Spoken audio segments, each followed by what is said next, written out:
appartient le sacré? Est-ce qu'il y a des spécialistes qui détiennent la vérité suprême et qu'il faut leur obéir? Est-ce que certains détiennent la responsabilité de créer, de fabriquer ou d'exprimer le sacré? Ou est-ce que c'est quelque chose qui appartient à tout le monde? Dans notre paracha Pécoudé, on donne des ordres, on continue à donner des ordres concernant la fabrication du temple. Et on a un spécialiste dans la fabrication du temple. Et ce spécialiste, c'est intéressant, ce n'est ni Moïse ni Aaron. C'est quelqu'un d'autre qui s'appelle Betsalel, qui est doué en fabrication d'objets. On voit déjà ici qu'à chacun son domaine et que chacun a sa place. Il n'y a pas de concentration de l'ensemble du pouvoir autour du sacré.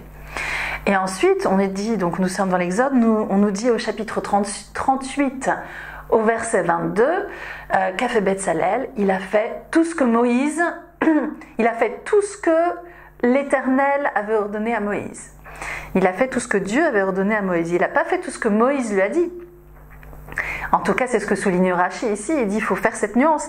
Il n'a pas fait tout ce que Moïse lui a dit, parce qu'en fait, nous dit Rashi et le Midrash, Moïse s'était trompé. Et Moïse lui avait dit de construire l'ensemble des ustensiles du temple, et ensuite, comment construire le temple? Betsalel a dit, mais non, c'est pas possible. Normalement, on doit construire d'abord la maison, puis les meubles qu'on met dedans. Donc en réalité, Betsalel a changé, interverti les ordres de Moïse pour que ce soit plus logique. Pour que ce soit plus logique ou plus conforme à l'ordre divin, ça c'est difficile à savoir dans les détails. Et la réaction de Moïse à ce qui aurait pu passer à ses yeux pour une transgression, ça a été de dire « tu as raison ».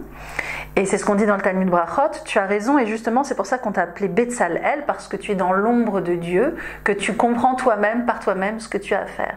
Et si on souhaite généraliser cela, on peut dire que de la même façon, il n'est pas question dans le judaïsme d'obéir à des ordres sans réfléchir à leur sens.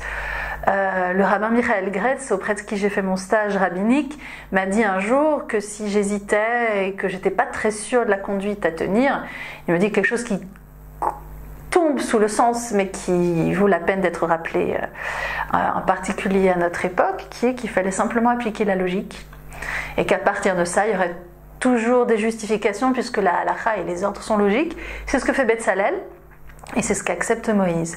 Betsalel est un spécialiste de la construction du sacré. Ensuite, Aaron et ses fils seront spécialisés dans la mise en œuvre du cérémonial.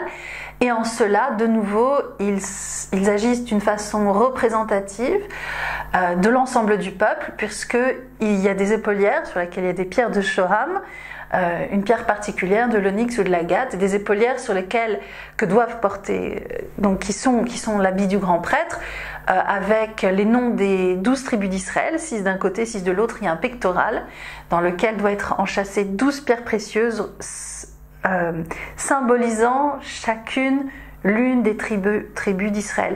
Il y a une spécialisation, mais cette spécialisation, elle se fait au grand jour et au nom d'une représentativité de chacun.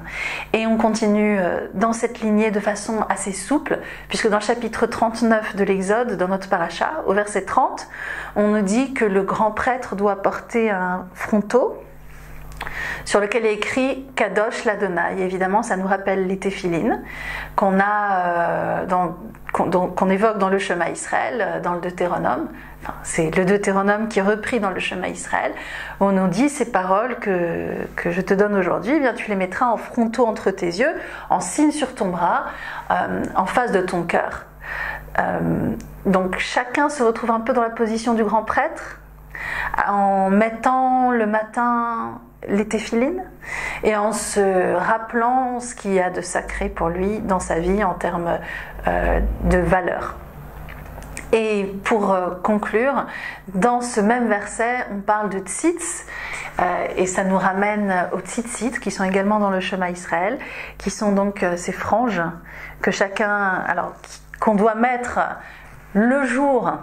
Quand on a un vêtement à 4 coins, aujourd'hui on porte plus de vêtements à 4 coins, c'est plus la mode, donc on a un talit spécial, un vêtement spécial au coin duquel on peut mettre ces fils, ces tzitziot. Et alors il y a beaucoup de choses à dire bien sûr sur ces fils, mais dans notre cadre, ce qu'on dira, c'est que ces fils la mode perse, c'était d'avoir des vêtements avec des franges. Et plus il y avait de franges, plus la personne était élevée en gloire, en respectabilité et dans sa fonction.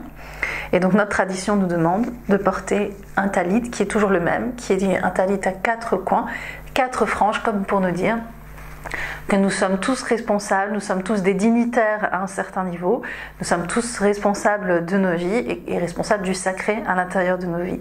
Les différents livres, l'Exode, et on verra plus tard également le Lévitique, Vaikra, nous racontent tous les aspects du sacré, même ceux auxquels on n'a pas part de façon directe parce qu'on n'est pas spécialiste.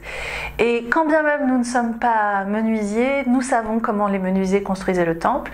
Quand bien même nous ne savons pas faire de vêtements, nous savons de quelle façon on fabriquait les habits des prêtres.